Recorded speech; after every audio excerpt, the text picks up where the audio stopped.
इस ग्रामर में जो टॉपिक हम लोग शुरू करने जा रहे हैं वो है नरेशन। आप लोगों ने सुना होगा, ग्रामर में कुछ हेल्प भी किया होगा। 7, 8 में 9 के कुछ बच्चों को ने अपने एग्जाम में नरेशन का प्रॉब्लम भी सॉल्व किया होगा। तो आज हमारा जो टॉपिक है वो है नरेशन, जिसको हम लोग डायरेक्ट और इनडायरेक्ट स्पीच के नाम से भी जानते हैं। इस नरेशन को हम लोग डायरेक्ट और इनडायरेक्ट स्पीच के भी नाम से जानते हैं।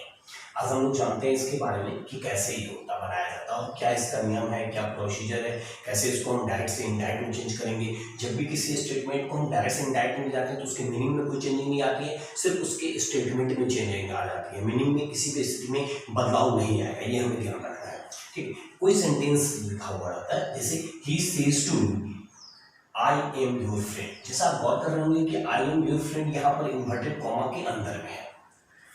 तो इन्वर्टेड कॉमा के अंदर में जो सेंटेंस होता है उसे हम लोग रिपोर्टेड स्पीच बोलते हैं। याद रखेंगे, इन्वर्टेड कॉमा के अंदर में जो सेंटेंस रहेगा उसे हम लोग रिपोर्टेड स्पीच बोलेंगे, और इन्वर्टेड कॉमा से बाहर जो स्टेटमेंट रहेगा उसे हम लोग रिपोर्टिंग वर्ब बोलते हैं। इन्वर्टेड कॉमा से बाहर जो स्टेटमेंट है उसे हम लोग रिपोर्टिंग वर्ब बोलते हैं, और इन्वर्टेड कॉमा के अंदर जो स्टेटमेंट आता है उसे हम लोग रिपोर्टेड स्पीच बोलते हैं। जब हम लोग how to change into indirect speech, अब हम इनडायरेक्ट स्पीच में कैसे चेंज करते हैं इसका नियम जानते हैं स्टेप बाय स्टेप। तो सबसे पहला नियम, अगर रिपोर्टिंग वर्ब में ऑब्जेक्ट, जैसे यहाँ पर देखें रिपोर्टिंग वर्ब में यहाँ ऑब्जेक्ट है, तो अगर रिपोर्टिंग वर्ब में ऑब्जेक्ट होता है तो अगर से है तो से को हम टेल में बदलते हैं, सेज अगर है तो उसे टेल्स में बदलते हैं, सेड अगर है तो उसे टोल्ड में बदला जाता है। फिर से मैं रिपीट कर रहा हूँ कि अगर रिपोर्टिंग वर्ब में ऑब्जेक्ट अगर हो, रिपोर्टिंग वर्ब में अगर ऑब्जेक्ट हो तो उस परिस्थिति में से को टेल में, सेज को टेल्स में और सेड को टोल्ड में बदला जाता है। दूसरा नियम, इन्वर्टेड कॉमा को दैट के द्वारा रिप्लेस किया जाता है। ये इन्वर्टेड कॉमा हटा दिया जाता है। ये जो इन्वर्टेड कॉमा है, जब हम इनडायरेक्ट स्पीच में स्टेटमेंट को लिखते हैं तो वो इन्वर्टेड कॉमा को हटा दिया जाता है और उसके बदले में दैट का प्रयोग किया जाता है। ठीक है, अब थर्ड नंबर में चेंज ऑफ पर्सन।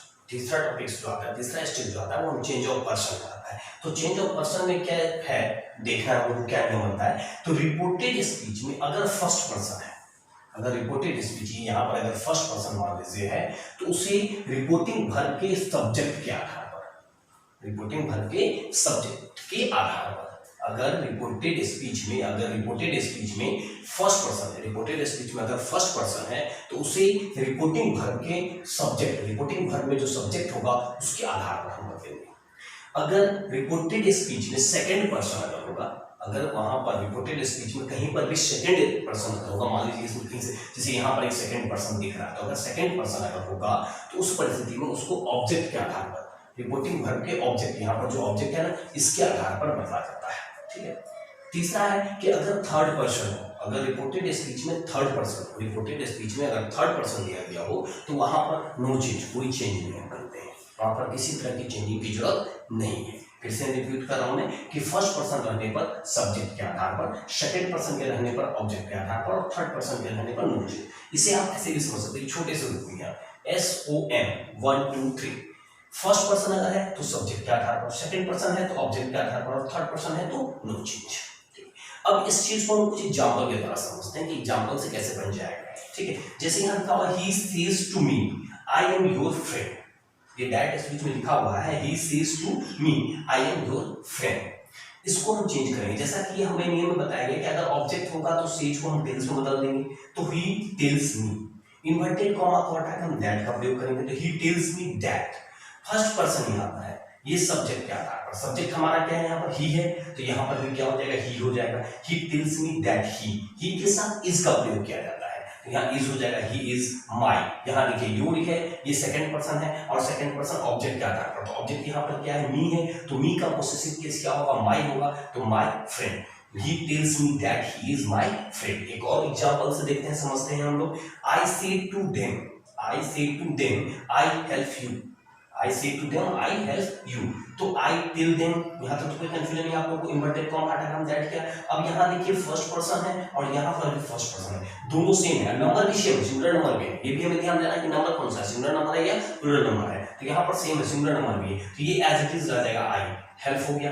अब यू यहाँ पर सेकंड पर्सन है, तो second person object, third object के आधार पर, तो ऑब्जेक्ट यहाँ क्या है देम है, तो यहाँ पर भी क्या हो जाएगा देम हो जाएगा। तो I tell them that I help them. ये मेरे ख्याल से 2 उदाहरण से आप समझ गए होंगे कि कैसे बनाते हैं चेंज ऑफ पर्सन। इसके बाद आगे जो नियम है वो चेंज ऑफ टेंस है, उसके बाद है change of other parts of speech. बहुत सारे इसमें नियम है, तो हम छोटा छोटा वीडियो बना के आपको समझाने की कोशिश करें ताकि आपको आसानी से समझ में आ सके और आपके लिए वो ज़्यादा फायदेमंद होगा। तो हमने देखा कि नैरेशन को एक और नाम से जाना जाता है डायरेक्ट और इनडायरेक्ट स्पीच, जिसमें इन्वर्टेड कॉमा के बाहर का स्टेटमेंट को रिपोर्टिंग वर्ब और इन्वर्टेड कॉमा के अंदर के स्टेटमेंट को रिपोर्टेड स्पीच कहते हैं। जब हम चेंज करते हैं तो सबसे पहले रिपोर्टिंग वर्ब में अगर ऑब्जेक्ट रहता है तो से को टेल में, सीज को टेल्स में और सेल को टोल्ड में बदलते हैं। दूसरा हम क्या करते हैं, इन्वर्टेड कॉमा को हटा देते हैं और उसके बदले हम दैट का प्रयोग करते हैं। तीसरे नंबर पर आता है change of person. Change of person में अगर रिपोर्टेड स्पीच में अगर फर्स्ट पर्सन है, रिपोर्टेड स्पीच में अगर फर्स्ट पर्सन है तो उसे रिपोर्टिंग वर्ब के सब्जेक्ट के आधार पर बदलते हैं। अगर सेकंड पर्सन है तो रिपोर्टेड वर्ब के ऑब्जेक्ट के आधार पर बदलते हैं और अगर उसमें थर्ड पर्सन है तो कोई चेंज करने की जरूरत नहीं होती है। और एक दो उदाहरण के द्वारा इसको देखें, जैसे छोटा सा चीज आपको याद रखेंगे, बेटा 1 2 3 मतलब SON 1 2 3 फर्स्ट पर्सन है subject, second person object, third person no change. आगे मैं चेंज ऑफ टेंस और change of other parts of speech के बारे में बताऊंगा। Thank you.